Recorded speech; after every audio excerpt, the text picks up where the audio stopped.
Ce journal vous est offert par CET Congo, Société d'ingénierie civile.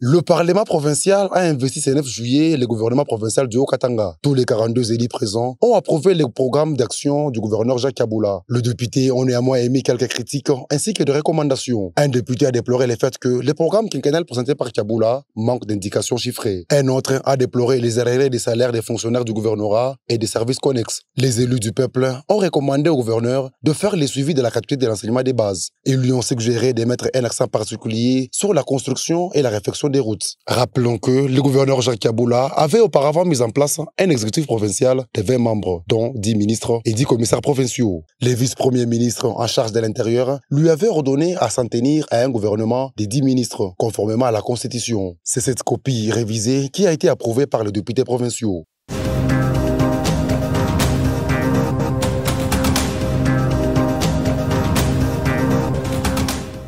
La chef de la diplomatie congolaise a été plus claire sur le voies et moyens pour mettre fin à la crise sécuritaire dans l'est de la RDC. Thérèse Kayikwamba Wanye a réaffirmé l'attachement du gouvernement congolais au processus de Luanda. Elle était face à la presse ce lundi 8 juillet à Kinshasa. Elle a tenu à éclairer l'opinion sur la retraite ministérielle de la communauté des États de l'Afrique de l'Est, EAC en sigle, qui s'est tenue à Zanzibar du 6 au 8 juillet.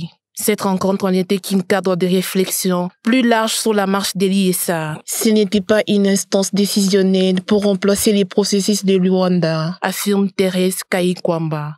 Les discussions sur l'Est de la RDC ont un cadre et un seul cadre unique, c'est le processus de Luanda.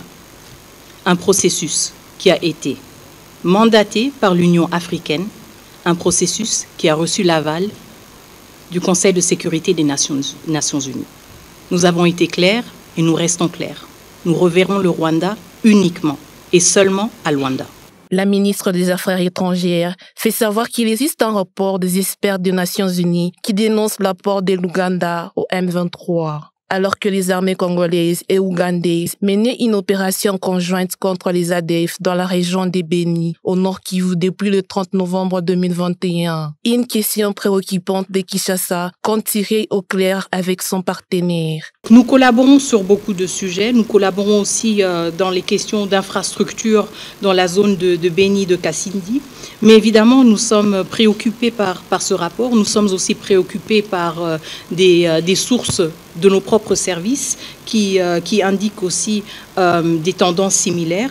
Je pense que dans le cadre de nos liens qui existent entre la République démocratique du Congo et l'Ouganda, les liens bilatéraux assez solides que nous avons, nous allons soulever la question à travers le canal diplomatique évidemment, qui est le mien, mais aussi à travers d'autres canaux, comme par exemple au niveau de la défense, étant donné qu'à travers l'opération Shuja, nous avons quand même aussi des forats d'interaction et d'échanges assez fréquents et assez périodiques entre les FRDC et les UPDF. À propos de la trêve humanitaire décrétée par les États-Unis au Nord Kivu entre la RDC et le Rwanda du 5 au 19 juillet 2024, la chef de la diplomatie congolaise l'inscrit dans les cadres de bon office menés par la diplomatie américaine. En dépit de cette trêve, les autorités congolaises restent vigilantes.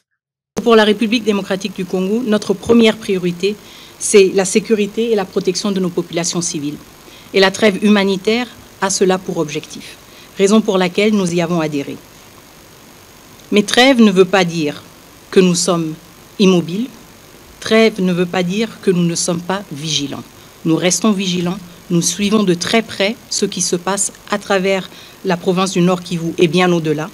Et trêve ne veut surtout pas dire que le statu quo, et donc la violation flagrante de l'intégrité territoriale de la République démocratique du Congo par les forces armées rwandaises, est un acquis. ou un statu quo avec lequel nous sommes d'accord. Pour surveiller les respects au nom de cette trêve, une vigilance est confirmée pour les porte-parole du gouvernement, Patrick Mouyaya. Il s'agit aussi du front militaire. Il ne faut pas l'oublier que le vendredi dernier, le président de la République, à la suite de la réunion du Conseil supérieur de la Défense, n'avait pas participé au Conseil de ministres parce qu'il suivait de près. Il y a une task force spécifique qui a été créée pour suivre au quotidien la situation sur terrain, qui est une situation militaire. Nous connaissons les méthodes de l'ennemi. Généralement, on veut profiter des trêves pour tenter d'autres aventures. Nous avons un mécanisme qui a été mis en place. Outre la résolution de la crise sécuritaire dans l'Est, la ministre des Affaires étrangères, Coopération internationale et Francophonie veut également rendre plus efficace la diplomatie congolaise, surtout l'humaniser en améliorant les conditions socio-professionnelles des diplomates congolais. Un chantier énorme qui nécessite une grande détermination.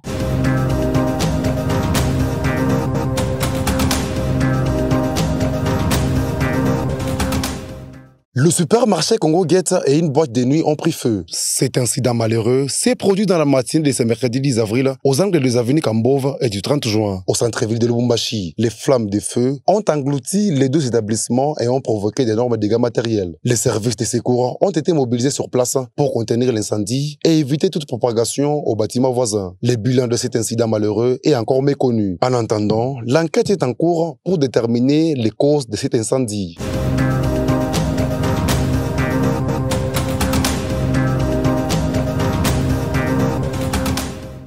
La commune annexe réhabilite quelques routes de sa juridiction. Il s'agit essentiellement des routes en terre battue. C'est là à la grande satisfaction de la population.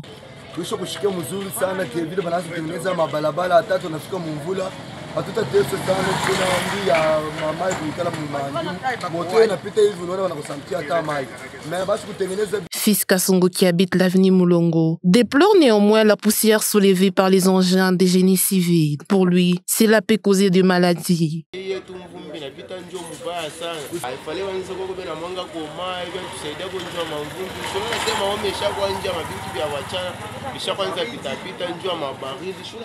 Jérémy Kasongo souhaite que cette route soit arrosée pour éviter les désagréments causés par la poussière.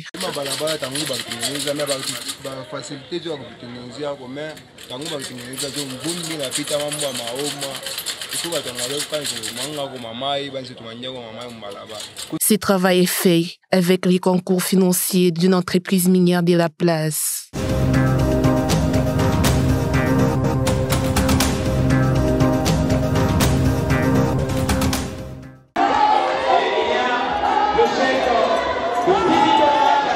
Le football club Mazembe Dam de Lubumbashi est sacré champion de la 15e édition du championnat national féminin. Après avoir battu le football club Amani de Kinshasa par un score de 3-1, Mazembe a remporté la finale. Ce match s'est joué au stade Mazembe de la Kamalondo ce lundi 8 juillet. Les Corbeaux féminins se sont montrés efficaces dès la première mi-temps. Déjà à la 6e minute, Telma Bafour ouvrait le score. Merveille Kanjinga va alourdir le score à la 13e et à la 72e minute de jeu.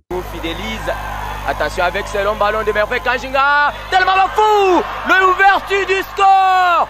L'ouverture du score du FCF Mazembe. C'est que celle d'Amani. Attention. Kanjinga en profondeur. Le deuxième but. Merveille Kanjinga ouvre le pied droit pour marquer. Et battre Ngwama au deuxième poteau, ça fait 2-0.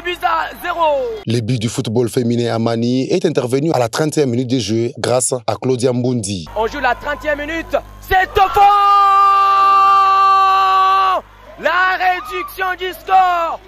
Mbundi qui marque contre Brigitte Ngamita, ça fait 2-1 d'Erika. Le football club féminin Mazembe remporte ainsi pour la 3e fois successive le prestigieux trophée de la Ligue nationale de football féminin.